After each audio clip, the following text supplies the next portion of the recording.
Aloha. Thanks for your consideration of the views expressed in this ThinkTech commentary, which was submitted by the host of our Keeping the World Company show, and which we are calling, Will Trump Really Attack Iran?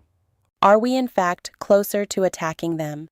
Since last June, when the U.S. sent planes from America to bomb Iranian nuclear sites, and Iran said it would send missiles against U.S. bases, there were conflicting reports about how long it would take for Iran's nuclear program to resume.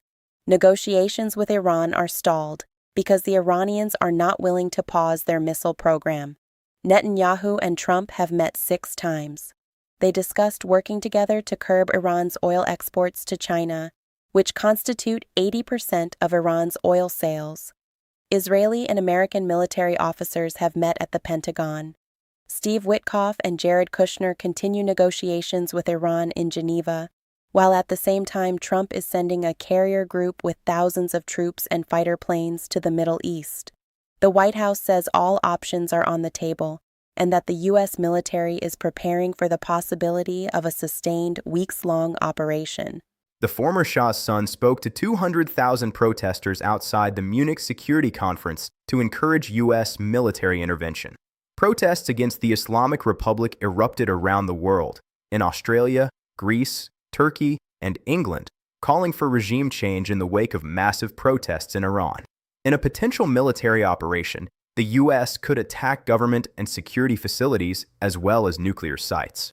There has also been talk of assassinating the Ayatollah Ali Khamenei. It is an election year and a referendum on support for Trump's moves against Venezuela, Iran, Canada, and Greenland.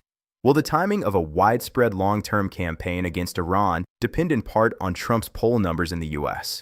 Can the military successfully defend against counterattacks on American bases and a possible region-wide war? Is regime change possible without ground troops, or is that too risky?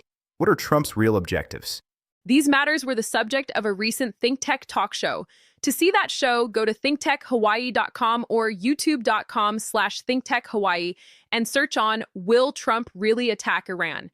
Thanks for watching, and thanks again for your consideration of the views expressed in this ThinkTech commentary. We look forward to seeing you again soon for the next one. Aloha.